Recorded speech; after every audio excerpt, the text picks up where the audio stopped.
Assalamualaikum warahmatullahi wabarakatuh. Perkenalkan, nama saya Yami Febrianti, NIM 19022051, jurusan PG PAUD, Fakultas Ilmu Pendidikan, Universitas Negeri Padang. Baiklah, dalam mata kuliah Administrasi dan Supervisi Pendidikan kali ini, saya akan menjelaskan tentang administrasi sarana dan prasarana. Yang mana administrasi sarana dan prasarana pendidikan adalah semua komponen yang secara langsung maupun tidak langsung menunjang jalannya proses pendidikan untuk mencapai tujuan dalam pendidikan itu sendiri.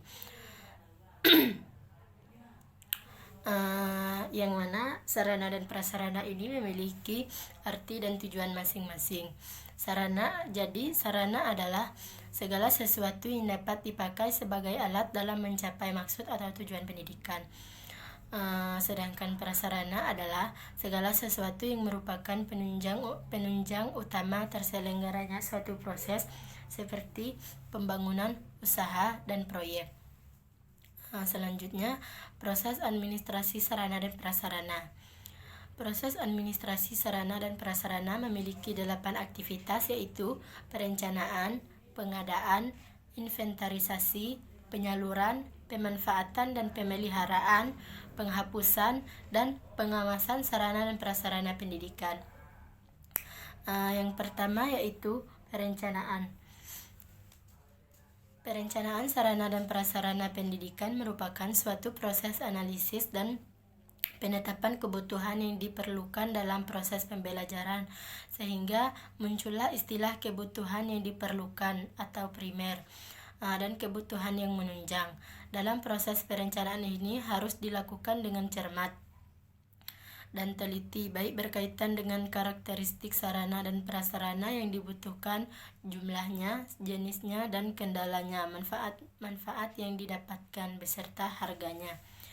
Yang mana perencanaan pengadaan perlengkapan pendidikan di sekolah harus diawali dengan analisis jenis pengalaman pendidikan yang diprogramkan di sekolah. Berkaitan dengan ini, jadi perencanaan pengadaan perlengkapan pendidikan di sekolah harus diawali dengan analisis jenis pengalaman pendidikan yang diprogramkan di sekolah. Menurut Soekarno, yang pertama yaitu menumpang semua usulan pengadaan perlengkapan sekolah yang diajukan oleh setiap unit kerja dan menginventarisasi kekurangan perlengkapan sekolah. Yang kedua, menyusun rencana kebutuhan perlengkapan sekolah untuk periode tertentu, misalnya untuk 1 semester atau 1 tahun ajaran. Yang ketiga yaitu memadukan rencana kebutuhan yang telah disusun dengan perlengkapan yang tersedia sebelumnya. Yang kedua yaitu pengadaan, yang mana pengadaan adalah suatu kegiatan penyediaan sarana dan prasarana untuk menunjang pelaksanaan tugas.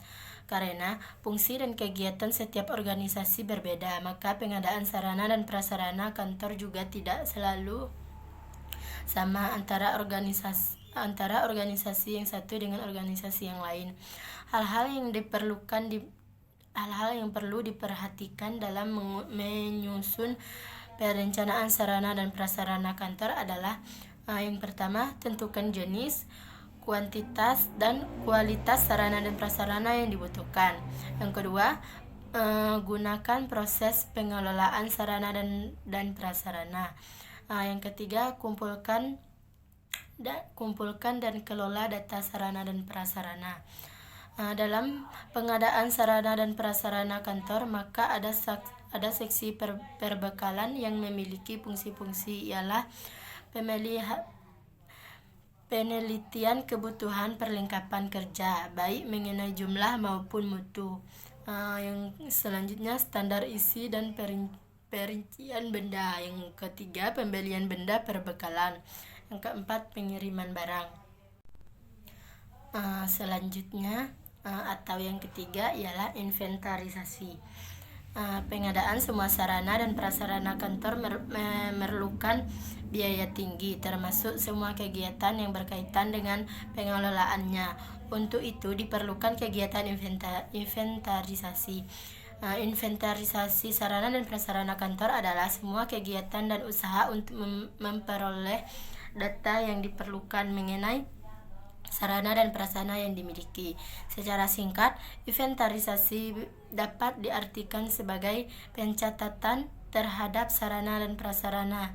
Inventarisasi yang dilakukan di setiap organisasi bisa saja berbeda, namun pada dasarnya semua dilakukan dengan tujuan yang sama.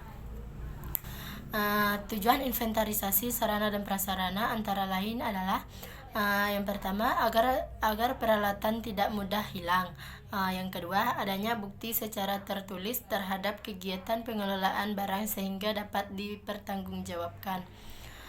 Yang ketiga, memudahkan dalam mengecekkan barang. Yang keempat, memudahkan dalam pengawasan. Yang terakhir, memudahkan ketika mengadakan kegiatan mutu atau penghapusan barang. Selanjutnya ialah penyaluran.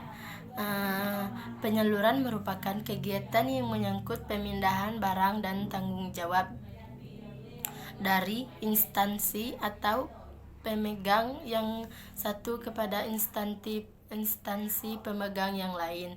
Kegiatan penyaluran barang meliputi 3 bagian. Yang pertama yaitu penyusunan alokasi, yang kedua yaitu pengiriman barang, yang ketiga penyerahan barang. Selanjutnya ialah pemanfaatan dan pemeliharaan.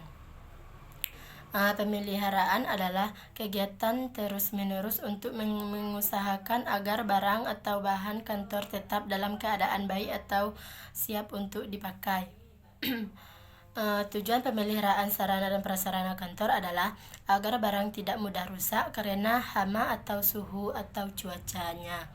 Yang kedua, agar barang tidak mudah hilang. Yang ketiga, agar barang tidak kadaluarsa. Yang keempat, agar barang tidak mudah susut. Yang kelima, agar sarana dan prasarana selalu dalam keadaan berhasil. Pemilihan sarana dan prasarana kantor dapat dilakukan dengan berbagai cara, antara lain yaitu pemeliharaan berdasarkan waktu. Jadi pemeliharaan berdasarkan waktu ini memiliki bagian yaitu pemeliharaan sehari-hari dan pemeliharaan berkala. Yang bagian yang kedua, pemeliharaan berdasarkan jenis. Pemeliharaan berdasarkan jenis ini juga mempunyai bagian yaitu pemeliharaan barang bergerak dan pemeliharaan barang tidak bergerak. Jadi yang selanjutnya yaitu penghapusan, yang mana penghapusan merupakan suatu proses kegiatan yang bertujuan untuk mengeluarkan atau menghilangkan barang-barang milik negara dari daftar inventarisasi negara berdasarkan peraturan perundang-undang yang berlaku. Apabila biaya rehabilitas barang terlalu besar sedangkan daya pakainya terlalu singkat, maka barang tersebut lebih baik tidak dipakai lagi dan dikeluarkan dari daftar inventarisasi. Sebagai salah satu fungsi dari pengelolaan perlengkapan, penghapusan mempunyai arti yaitu mencegah atau sekurang-kurangnya membatasi kerugian yang jauh lebih besar yang disebabkan oleh yaitu pengeluaran yang semakin besar untuk biaya perawatan dan perbaikan atau pemeliharaan terhadap barang yang semakin buruk kondisinya. Yang kedua, pemborosan biaya untuk pengamanan barang-barang kelebihan atau barang lain yang karena beberapa sebab tidak dapat dipergunakan lagi. Selanjutnya pengawasan. Pengawasan ini ialah seluruh kegiatan administrasi sarana dan prasarana pendidikan tidak bisa berjalan sendiri tanpa dikendalikan dan diawasi. Arti setiap kegiatan masing-masing akan dimonitoring setiap saat oleh pimpinan organisasi serta diperhatikan kerjasamanya satu sama lain. Pengawasan bukan merupakan suatu pengaturan yang kaku dan akan membatasi ruang gerak masing-masing. Fungsi pengelolaan tetapi merupakan koordinasi serta akselerasi bagi seluruh fungsi pengelolaan administrasi, sehingga pemborosan waktu, tenaga dan biaya dapat dihindarkan. Yang terakhir yaitu peran guru dalam administrasi sarana dan prasarana pendidikan, yang mana kebijakan pemerintah tentang pengelolaan sarana dan prasarana sekolah tertuang di dalam Undang-Undang Nomor 20 Tahun 2003 tentang Sisdiknas pasal 42 ayat 1, yaitu setiap satuan pendidikan formal dan non-formal menyediakan sarana dan prasarana yang memenuhi keperluan pendidikan sesuai dengan pertumbuhan dan perkembangan potensi fisik, kecerdasan intelektual, sosial, emosional, dan kejiwaan peserta didik. Adapun peran guru dalam administrasi sarana dan prasarana sekolah ialah yang pertama, terlibat dalam perencanaan pengadaan alat bantu pengajaran. Yang kedua, terlibat dalam pemanfaatan dan pemeliharaan alat bantu pengajaran yang digunakan guru. Yang terakhir yaitu pengawasan dalam penggunaan alat praktek oleh siswa. Jadi cukup sekian penjelasan dari saya. Salah dan kurangnya saya mohon maaf. Saya akhiri dengan wabillahi taufik wal hidayah. Wassalamualaikum warahmatullahi wabarakatuh.